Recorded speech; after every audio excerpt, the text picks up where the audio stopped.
special on the big Bihar election 2025 and we are bringing you all the faces that matter in this election. आज हमारे साथ एक ऐसी शख्सियत मौजूद हैं जिनका उत्तर प्रदेश में ही नहीं बल्कि बिहार में भी जलवा कायम है। मैं बात कर रही हूं डिप्टी सीएम केशव मौर्य जी की, जो फिलहाल बिहार में नॉर्थ बिहार की जिम्मेदारी संभाल रहे हैं और को इंचार्ज बने हुए हैं बिहार के चुनाव के लिए भाजपा की तरफ से। तो बहुत बहुत शुक्रिया न्यूज़ एक्स से बातचीत करने के लिए।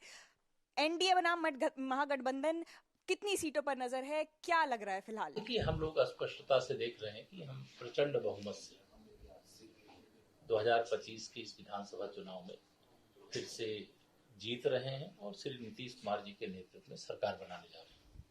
महागठबंधन के पास डबल इंजन सरकार के खिलाफ कोई मुद्दा नहीं है और सबसे बड़ी बात यह है कि 20 वर्ष आदरणीय नीतीश जी के नेतृत्व में बिहार में हमारी सरकार चल रही है और नीतीश कुमार जी को लेकर के, सरकार को लेकर के कोई नाराजगी नहीं है।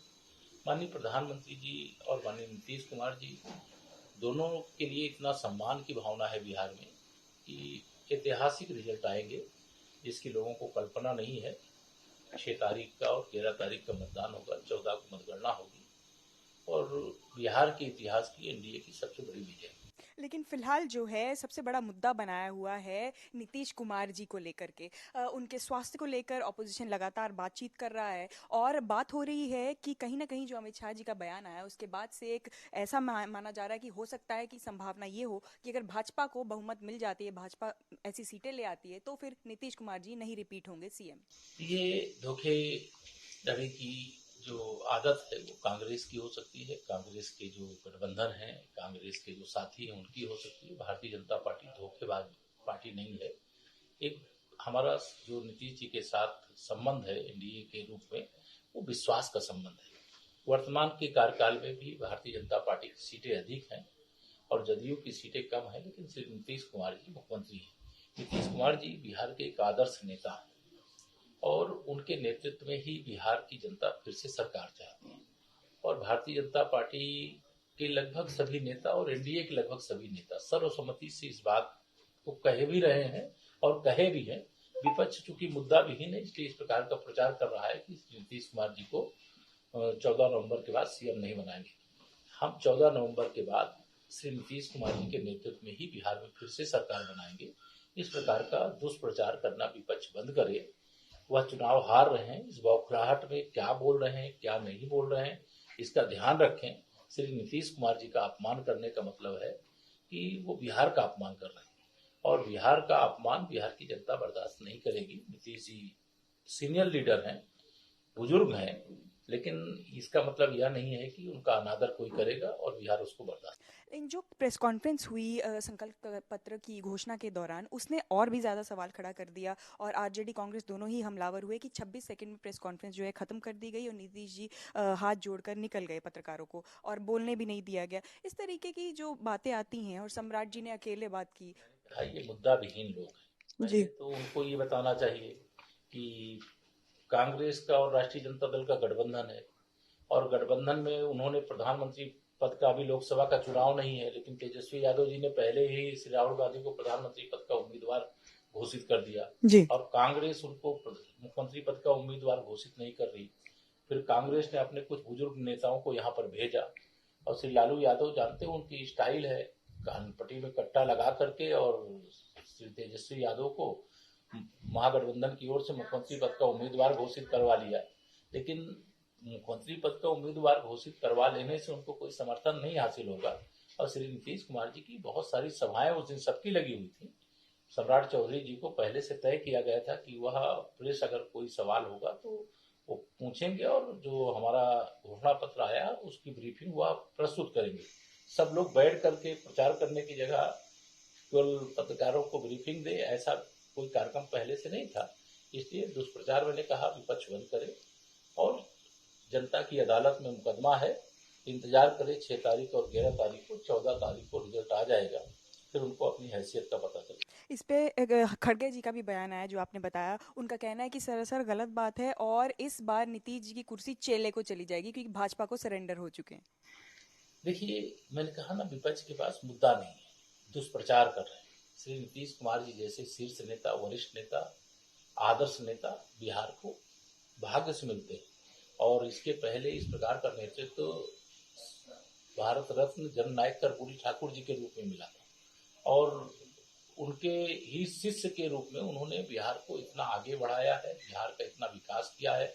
जो बिहार नहीं आया है उसके मन में जरूर ये आता है कि बिहार अभी कैसा होगा, वो श्री लालू यादव वाला जंगल राज वाला होगा कि श्री नीतीश कुमार जी के सुशासन वाला होगा। जब यहाँ लोग आते हैं, चौड़ी चौड़ी सड़कें देखते हैं, 24 घंटे बिजली देखते हैं, मरीन ड्राइव जैसा मतलब गंगा का तट देखते हैं, चाहे पटना राजधानी से बिहार के किसी भी कोने में 2-2.5 घंटे के अंदर आदमी पहुंच सकता है। इस प्रकार की स्थिति आज जो बनी है उसका एकमात्र कारण है कि बिहार का विकास हुआ है, भ्रष्टाचार पे लगाम लगी है, गुंडागर्दी को कंट्रोल किया गया है और जो अपराध करने वाले हैं उनके खिलाफ कठोरतम कार्रवाई। जंगल राज की बात भाजपा ने बिल्कुल तरीके से घेर रखा है, लालू जी की पार्टी को भी और कांग्रेस को भी जंगल राज के ऊपर। लेकिन अनंत सिंह के एक समर्थकों द्वारा जो घटनाक्रम हमने देखा मोकामा में, उसके बाद से विपक्ष भी कह रहा है कि भाई अगर यही मंगल राज है तो फिर कैसे क्या कहा जा सकता है कि ये जंगल राज से अलग है, क्योंकि यहाँ पे दिन दहाड़े हत्या हो जाती है और वो भी चुनाव के बिल्कुल कुछ पहले। देखिए, ये ताजा उदाहरण, अच्छा आपने बताया, ताजा उदाहरण है। अनंत सिंह जनता दल यू के प्रत्याशी हैं, लेकिन श्री नीतीश कुमार जी के नेतृत्व वाली सरकार में पक्षपात नहीं होता, न्याय होता है। अगर उनके खिलाफ मुकदमा लिखा गया तो उनकी गिरफ्तारी हो गई, लेकिन अगर श्री लालू प्रसाद यादव या श्री तेजस्वी यादव जी की सरकार होती तो ऐसे अपराध के मामले में जिनके खिलाफ मुकदमा दर्ज होता वो किसी मुख्यमंत्री आवास में होते, कहीं मंत्री आवास में होते और पुलिस उनको पकड़ने का कभी साहस ही नहीं कर सकती। यही सुशासन का संदेश है कि अपराध करने वाला वो चाहे कोई भी हो, अगर उन्होंने अपराध किया है तो उनके खिलाफ कार्रवाई होगी। अभी तो साबित भी नहीं हुआ, अभी तो जांच चल रही है, लेकिन गिरफ्तारी हुई है। तो सुशासन बाबू ने ये संदेश दे दिया कि हम कानून के मामले में कोई समझौता नहीं किया। जी, ना सिर्फ अनंत सिंह बल्कि जो महागठबंधन की तरफ से प्रत्याशी खड़ी हैं वो भी जो हैं वो एक बाहुबली की भी पत्नी हैं। क्या ये माना जाए कि बाहुबलियों का जो स्वै है, जो उनका एक जो हावी रहते हैं बिहार की राजनीति में, वो आज भी जारी है? कब खत्म होगा ये? राजनीति का अपराधीकरण खत्म करने का काम भारतीय जनता पार्टी और नीतीश कुमार जी एनडीए ने किया है और उसको खत्म करेंगे और बिहार को विकसित बिहार बनाने वाले लोग राजनीति में आगे बढ़ेंगे और उनको धीरे धीरे करके बढ़ाने का काम किया जा रहा है। कुछ लोग अपनी गुंडाई के बल पर, गुंडागर्दी के बल पर बहुत शोषण करके अनेक प्रकार से धनबल भी उनके पास आ गया है। अभी बहुत सारे लोग बिहार की राजनीति में ऐसे स्थापित लोग हैं, लेकिन मुझे लगता है बिहार अब विकास की ओर आगे बढ़ चुका है और सुशासन ही उसको स्वीकार है। उसको कुशासन नहीं चाहिए, उसको गुंडा राज नहीं चाहिए, उसको भ्रष्टाचार नहीं चाहिए, उसको जंगल राज नहीं चाहिए, उसको मंगल राज ही चाहिए। पलायन बहुत बड़ा मुद्दा है इस चुनाव में। पलायन की बात हमेशा जब भी आती है बिहार नंबर 1 उसमें रहता है। इस बार क्या ऐसा वादा है, पलायन कैसे खत्म होगा? इंडस्ट्री आएगी, क्रांति लाएंगे, 50 लाख करोड़ का निवेश लाएंगे। और पहले तो निवेशक आना चाहते थे, लेकिन न निवेशक सुरक्षित बच सकते थे, न उनका निवेश सुरक्षित बच सकता था।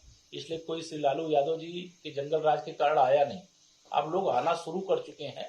अब तो निवेश के लिए सारे जो प्रबंधन होने चाहिए, सड़क का नेटवर्क है, रेल का नेटवर्क है, हवाई नेटवर्क है, चुस्त दुरुस्त कानून व्यवस्था है, अब लोग आना चाहते हैं और आएंगे।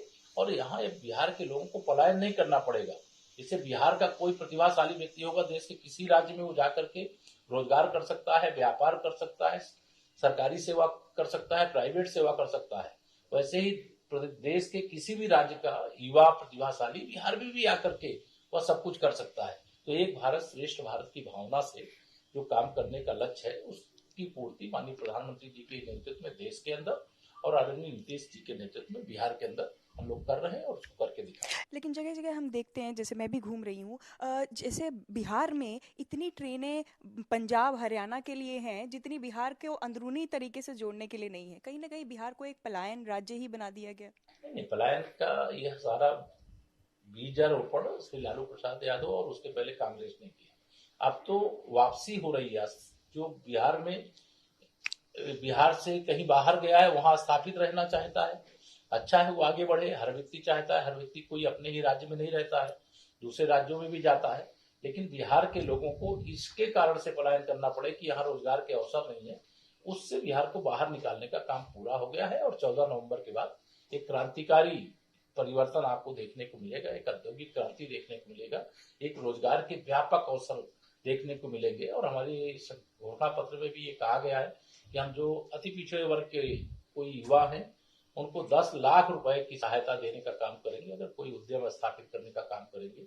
1 करोड़ रोजगार और सरकारी नौकरियां तो सीमित संख्या में वो देने का काम करेंगे, लेकिन रोजगार के अवसर उनको व्यापक तौर पर देने का काम करेंगे। कई महत्वपूर्ण वादे, महिला सशक्तिकरण की दिशा में ऐतिहासिक काम हुआ है, पूरा धूम मची हुई है पूरे बिहार के अंदर। महागठबंधन के लोग इसी से घबराए। तेजस्वी जी ने पहले एक चुनावी घोषणा की थी जिसमें काफी बातचीत हुई कि हर घर को जहाँ पे नहीं है एक सरकारी नौकरी दी जाएगी। अब उनका कहना है कि एनडीए ने घोषणा पत्र लाया है, हमें कॉपी किया है। देखिए, आप बहुत वरिष्ठ पत्रकार हैं, श्री तेजस्वी यादव जी ने जो वादा किया है वो पूरा करना संभव है क्या? बिहार के लोगों को बेवकूफ समझते हैं, मूर्ख समझते हैं क्या? उनको ये समझना चाहिए कि बिहार की जनता बहुत समझदार है। हर परिवार को एक नौकरी देने के लिए बिहार सरकार का बजट 30 लाख करोड़ का होना चाहिए और उनका बजट 3 लाख करोड़ का है। वो गुमराह कर रहे हैं, किसी भी तरीके से सत्ता की मलाई पाने के लिए तड़प रहे हैं, लेकिन सत्ता उनको हासिल होने वाली नहीं है। एनडीए की सरकार है और एनडीए की सरकार 14 नवंबर के बाद फिर यहाँ पर शपथ लेगी। इस बार घुसपैठिए की बात सब जगह हो रही है। एनडीए के तमाम नेता घुसपैठिए की बात कर रहे हैं कि घुसपैठिए जो हैं उनको कांग्रेस और राजद समर्थन दे रही है, लेकिन इलेक्शन कमीशन ने बताया नहीं कितने घुसपैठिए, आखिर क्यों? इलेक्शन कमीशन क्यों बताएगा? अभी तो मतदाता सूची के शुद्धिकरण का कार्यक्रम चला, जिसको लेकर के इतना बड़ा हवा श्री राहुल गांधी ने खड़ा कर दिया, श्री तेजस्वी यादव ने खड़ा कर दिया, जैसे हम पूरा मुसलमानों के वोट काटने का काम कर रहे हैं। लेकिन यह सच नहीं है। शुद्धिकरण ये हुआ कि जो मतदाता स्वर्गवासी हो गया है उसका नाम कटना चाहिए। जो मतदाता 2 जगह नाम दर्ज है उसका एक जगह वो बिहार में रखना चाहता है बिहार में रख ले, दूसरे जहां है वहां रखना चाहता है वहां रख ले। जो युवा मतदाता है, 18 साल की उम्र हो गई है, उसका नाम मतदाता सूची से जुड़ना चाहिए। अगर किसी घुसपैठिए का नाम मतदाता सूची में है तो उसका नाम हटना चाहिए। और उसके आगे भी अभी सरकार 14 तारीख के बाद अभियान चलाएगी कि बिहार के गरीबों का या देश के गरीबों का जो हक है, हिस्सा है, उसे कोई घुसपैठिया न खा जाए। घुसपैठियों को खदेड़ बाहर करेंगे और भारत का जो गरीब हो, जो जरूरतमंद हो, उसकी जरूरत को पूरी करेंगे। बिल्कुल। नीतीश जी से बार बार ये मांग की जा रही है कि जिस तरीके से प्रशांत किशोर एलिगेशन पे एलिगेशन लगा रहे थे, पहले उन्होंने विजय चौधरी जी पर लगाए, उसके बाद उन्होंने सम्राट चौधरी पर लगाए, तमाम तरीके के गंभीर एलिगेशन लगाए कि उनके ऊपर मर्डर के चार्जेस हैं, उन्होंने अपनी एज को कम दिखाया है। क्या कोई संभावना बनती है कि उन पर भी कार्रवाई हम देख सकते हैं? देखिए, अभी तो वो फर्जी आरोप लगा रहे हैं, चुनाव का समय है, इस समय तो चुनाव आयोग की सरकार होता है, लेकिन फर्जी आरोप लगाने से उनको कोई समर्थन नहीं मिला है। बिहार उनको पूछ नहीं रहा है, उनके प्रत्याशियों की जमानत जब्त हो रही है, उनके प्रत्याशी भारतीय जनता पार्टी और एनडीए के प्रत्याशियों को समर्थन देने के लिए संपर्क कर रहे हैं। तो पहले तो उनकी अपनी हैसियत का आकलन करना चाहिए कि आरोप लगाने से समर्थन नहीं मिल जाता है और आज पैदा हुए और कल बड़े हो जाओगे ऐसा नहीं है। मतलब बरसों बरस की तपस्या के आधार पर संगठन खड़े होते हैं, पार्टियां खड़ी होती हैं, जनता का विश्वास जीतते हैं, तब समर्थन मिलता है। और आज भाजपा गठबंधन अर्थात एनडीए एक लंबे समय से यहाँ पे संघर्ष किया, उसके परिणाम स्वरूप हम मजबूत अवस्था में हैं और इसीलिए हम लोग नारा लगाते हैं 100 में से 60% वोट हमारा है, 40% वोटों में बंटवारा है और बंटवारे में भी हमारा है, क्योंकि सबका साथ सबका विकास एनडीए किया है और एनडीए करेगा, ये लोगों का भरोसा। लेकिन अपने पुराने एफिडेविट जो चुनावी एफिडेविट हैं उसमें खुद ही सम्राट चौधरी जी ने अपने खिलाफ तारापुर वाला मामला दिखाया है, 144/1995। ये तो कोई भी समझ, जब मुकदमा कोई लिखा होता है, जब तक उसका मुकदमे का या समापन नहीं हो जाता, अंत नहीं हो जाता, कोई चुनाव लड़ेगा तो शपथ पत्र में अगर कोई चीजें छिपाएगा तो निश्चित तौर से उसके खिलाफ कार्रवाई होगी। जो उनके खिलाफ होगा उन्होंने प्रस्तुत किया है, जो माननीय न्यायालय के समझ विचाराधीन होगा मामला, उसको न्यायिक प्रक्रिया से उसका सामना करेंगे और अंतिम फैसला तो न्यायालय का होता है। ईबीसी और दलितों की बात आपने भी की कि ईबीसी को के लिए एनडीए ने घोषणा पत्र में अपने लिए काफ़ी कुछ कहा है। ईबीसी पर नज़र इस बार दोनों की है, महागठबंधन और एनडीए की भी। कल हमने देखा कि राहुल गांधी जी जो हैं वो मछली पकड़ने उतरे, साफ तौर पर मल्ला समुदाय को रुझाने का उनका प्रयास था। मैं श्री राहुल गांधी जी को कल ही कहा था कि चाहे वो तालाब में कूद जाए, चाहे कुआं में कूद जाए, चाहे वो मछली पकड़े और चाहे धान लगावें, चाहे ट्रैक्टर चलावें, चाहे जलेबी बनावें, लेकिन इससे सच्चाई नहीं छिप सकती। चांदी का चम्मच लेकर के पैदा हुए, अपने को राजा महाराजा समझने की गलती करके देश के सबसे लोकप्रिय प्रधानमंत्री माननीय श्री नरेंद्र मोदी जी के लिए लगातार अपमान भरे शब्दों का प्रयोग करने वाले श्री राहुल गांधी जी की राजनीति ही खतरे में है।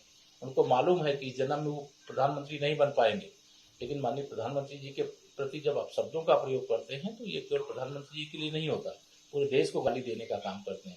अब गाली का जवाब हम लोग गाली से नहीं देते हैं, गाली का जवाब देश की जनता, बिहार की जनता कमल का बटन दबा के देगी, एनडीए के प्रत्याशियों को जिता के देखी और श्री राहुल गांधी एंड कंपनी को उनकी हैसियत बता कर देखी। नालंदा जैसी यूनिवर्सिटी स्थापित करने की बात भी कर रहे राहुल गांधी। ऐसे नालंदा वो गए ही नहीं होंगे। नालंदा विश्वविद्यालय को इतना व्यापक स्वरूप दिया गया है, आज नालंदा विश्वविद्यालय अपने उस ऐतिहासिक गौरव के साथ वहां पर स्थापित है। जाकर के देखें तब समझ में आएगा। जब उनकी आंखों में इटली का चश्मा लगा रहेगा, भाजपा विरोध का चश्मा लगा रहेगा, मोदी और नीतीश विरोध का चश्मा लगा रहेगा, सच नहीं देख सकते।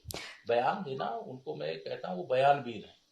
अपमान भरे बयानों को देने की वीरता अगर किसी को प्राप्त है तो वह श्री राहुल गांधी को प्राप्त है। अब फर्जी वादों करने का जो विश्व रिकॉर्ड जो है वो श्री तेजस्वी यादव। दलितों और माइनॉरिटीज दोनों के लिए महागठबंधन कह रहा है हम अपना एक डिप्टी सीएम बनाएंगे। मुकेश सहनी जो मल्ला का समुदाय से आते हैं वो उनको तो बना ही रखा है। देखिए हमारे यहाँ तो श्री नीतीश कुमार जी मुख्यमंत्री हैं जी श्री सम्राट चौधरी भी ईबीसी क्लास को बिलोंग करते हैं, जी वो उप मुख्यमंत्री हैं। श्री विजय सिन्हा जी हमारे जो दूसरे उप मुख्यमंत्री हैं वो सामान्य वर्ग से आते हैं। तो हमारे यहाँ तो सबका साथ, सबका विकास, सबको सम्मान, सबको स्थान देने का काम पहले से किया जा रहा है। वो कह रहे हैं हम करेंगे, हम तो करके दिखा रहे हैं। जी फिलहाल जो है खड़गे जी भी चुनावी मैदान में है, प्रियंका गांधी भी आई हुई हैं, राहुल गांधी भी आए हुए हैं और तेजस्वी जी तो दिखाई दे ही रहे हैं। पहले ऐसा कहा जा रहा था, एनडीए के तरह के नेता कई तरीके से हमलावर हो रहे थे कि भाई वो दिखाई नहीं दे रहे हैं। अब जो है वो चुनावी रण क्षेत्र में आ गए हैं और उनका कहना है कि एनडीए जो है वो अपने ही घर को नहीं संभाल पा रही है, 5 पांडव कहीं ना कहीं बिखरे हुए हैं। ये देखिए बयान है, मैंने कहा बयान वीर है, बयान ये देंगे, लेकिन एनडीए एकजुट था, एकजुट है, एकजुट रहेगा। महागठबंधन बिखरा हुआ था, बिखरा हुआ है और बिखरा हुआ रहेगा। महागठबंधन में एकता नहीं, एक दूसरे के खिलाफ चुनाव लड़ रहे हैं 12 सीटों पर जी और जनता को गुमराह करने की कोशिश कर रहे हैं।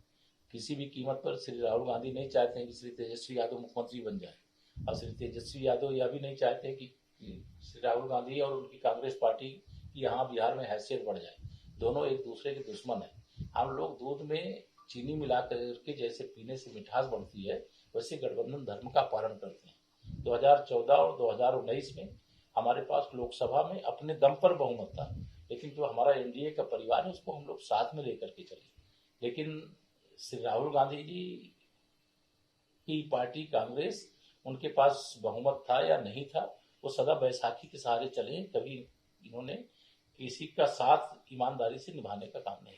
भोजपुर शाहाबाद दो ऐसे क्षेत्र जिस पर भाजपा को काम करने की जरूरत लगी, ऐसा पहले भी कहा गया, दिलीप जायसवाल जी भी कहते रहे हैं। इस बार भोजपुर शाहाबाद में क्या कितने जगह पर कमल खिलता दिखाई दे रहा है? चारों तरफ खिल रहा है। जहां हमारे कमल के भाजपा प्रत्याशी लड़ रहे हैं वहां कमल खिल रहा है, क्योंकि विकास के लिए लक्ष्मी जी की जरूरत होती है और लक्ष्मी जी कोई लालटेन में बैठ के तो आएंगे नहीं, हाथ में पंजे में बैठ के आएंगे नहीं, वो कमल के फूल पे बैठ के आएंगी।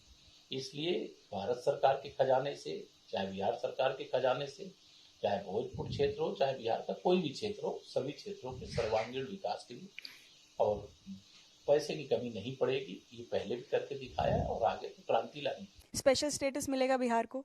देखिए ये विषय मेरा नहीं है, लेकिन बिहार हमारी सर्वोच्च प्राथमिकताओं में से है, क्योंकि बिहार सहित जो भी राज्य पिछड़े हैं, माननीय प्रधानमंत्री की सर्वोच्च प्राथमिकता रहती है कि वह आगे बढ़े और उनको आगे लाने के लिए जो भी अच्छा से अच्छा किया जा सकता है 11 वर्ष की केंद्र सरकार ने किया है और कर रहे हैं और आगे भी करें। जी, तो ये थे डिप्टी सीएम उत्तर प्रदेश के माननीय केशव मौर्य जी, जिनका साफ तौर पर कहना है कि कमल खिलने जा रहा है और ना सिर्फ कमल बल्कि पांचों पांडव जो हैं अपना कमाल 14 नवंबर को दिखाने वाले हैं। लेकिन 14 नवंबर की तिथि ही बताएगी कि आखिर ऊंट किस करवट बैठता है।